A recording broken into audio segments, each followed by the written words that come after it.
Do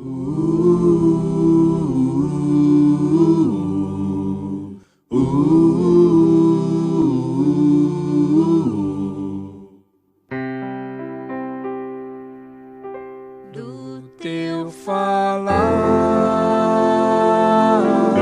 ó Salvador, jamais vou duvidar, é encorajador. Alimento Diário, série Nossa Missão, a edificação do corpo de Cristo. Título do volume 5, A Verdade Absoluta. Autor Pedro Dong. Título da semana 2, O aperfeiçoamento dos santos para a obra do ministério. Segunda-feira, ler com oração Hebreus capítulo 4, versículo 16. Acheguemo-nos, portanto, confiadamente junto ao trono da graça, a fim de recebermos misericórdia e acharmos graça para socorro em ocasião oportuna. A graça, a vida e a obra de Deus. O tema desta semana é o aperfeiçoamento dos santos para a obra do ministério. A palavra graça é muito importante na Bíblia e não podemos usá-la de modo superficial. Graça é um dos pontos centrais do ministério do apóstolo Paulo, pois sem ela, ele não teria sido salvo. A graça fez com que Paulo deixasse de ser um opositor da igreja para se tornar um dos ministros mais importantes da palavra de Deus. Vejamos sua visão acerca da graça. E afinal, depois de todos, foi visto também por mim como por um nascido fora de tempo. Porque eu sou o menor dos apóstolos, que mesmo não sou digno de ser chamado apóstolo, pois persegui a igreja de Deus. Mas, pela graça de Deus, sou o que sou. E a sua graça, que me foi concedida, não se tornou vã, antes trabalhei muito mais do que todos eles. Todavia, não eu, mas a graça de Deus comigo. 1 Coríntios capítulo 15, versículos do 8 ao 10. Paulo tinha uma visão correta sobre a graça, e nós precisamos tê-la também. O Senhor Jesus, na noite em que foi traído, tomou o pão e ao parti-lo disse: Isto é o meu corpo que é dado por vós. Fazei isto em memória de mim. 1 Coríntios capítulo 11, versículo 24. Ele foi entregue por nós.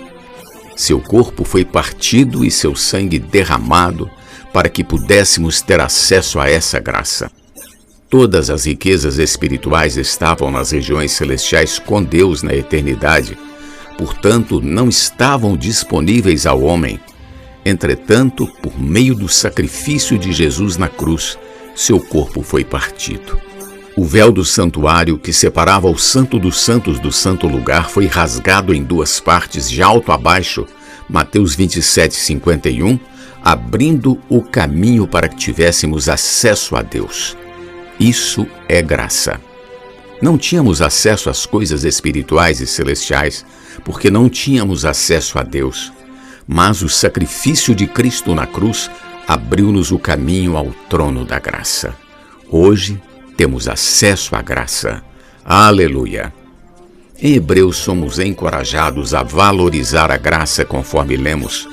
Tendo, pois, a Jesus, o Filho de Deus, como grande sumo sacerdote que penetrou os céus, conservemos firmes a nossa confissão, porque não temos sumo sacerdote que não possa compadecer-se das nossas fraquezas.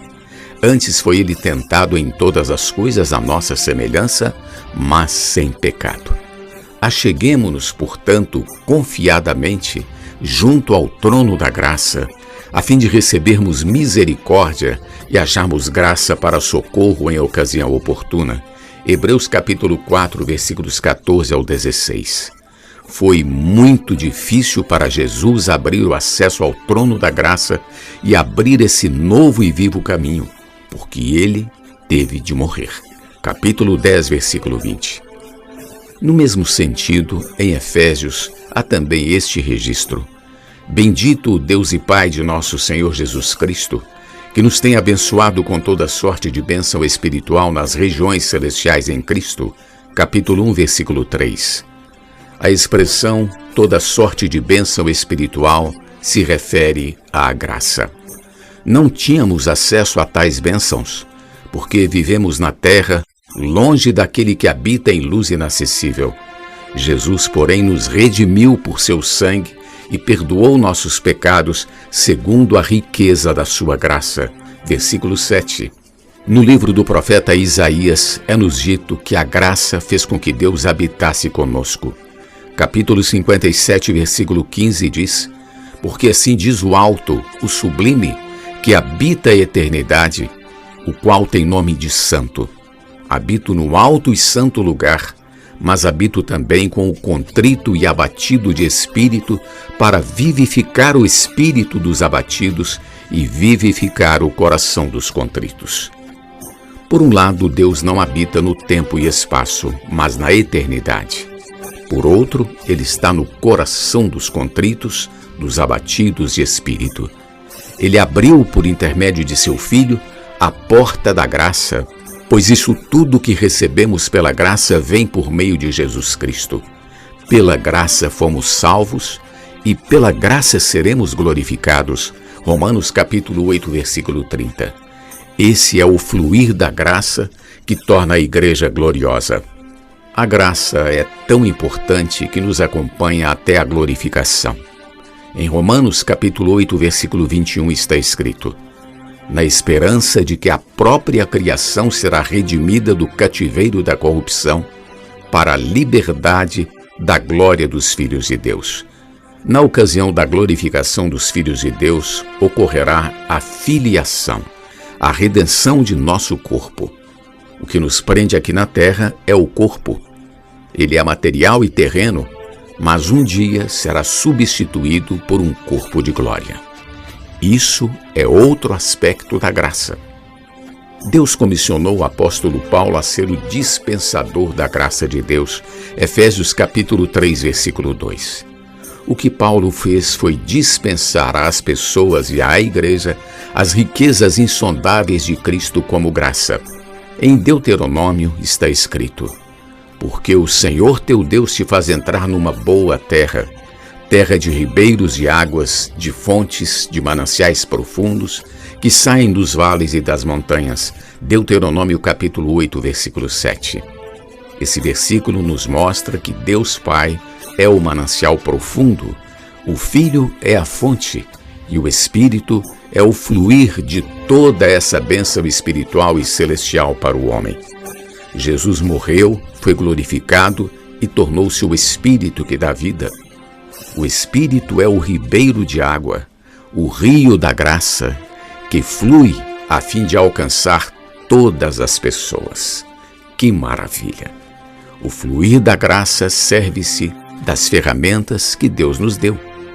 Posso orar por você? Colportagem, Expolivro, SEAP, Avança Jovem, redes de cuidado, etc., para alcançar todas as pessoas em toda a terra. A figura na página 24 representa o fluir da graça por meio do Deus triuno. Deus é o único Deus, tipificado pela água que brota do manancial. A mesma água passa pela fonte, da qual flui como um ribeiro. O Deus triuno alcança toda a humanidade dessa forma. Sob a perspectiva espiritual, o manancial profundo não está debaixo da terra, mas no céu.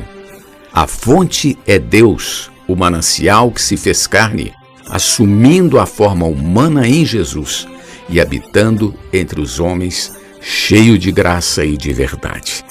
Ele foi à cruz e se tornou o Espírito, o ribeiro que faz fluir a graça para todos nós. Que coisa maravilhosa! Na Bíblia vemos os aspectos de vida e de obra. Em Mateus capítulo 25, a parábola das 10 virgens se refere ao crescimento e maturidade de vida. As 5 virgens sábias tinham azeite em suas vasilhas. As 5 nécias, não. Em seguida, a parábola dos talentos se refere à obra. Temos de atentar para estes 2 itens, vida e obra. A obra do Senhor consiste em levar a vida divina às pessoas. Na figura vemos o Deus triuno como modelo, um relacionamento orgânico entre a vida e a obra, levando graça a todos mediante o canal por onde a vida de Deus flui. Portanto, vida e obra são inseparáveis. Sem obra não há o fluir, nem há crescimento de vida. Pergunta de hoje: o que o capítulo 8º de Deuteronômio nos revela sobre a Trindade Divina? Jesus é o nosso amado Senhor. Do teu falar, ó Salvador, jamais vou duvidar, é encorajador, fiel me faz andar, faz tua glória eu ver, o mal vem derrotar.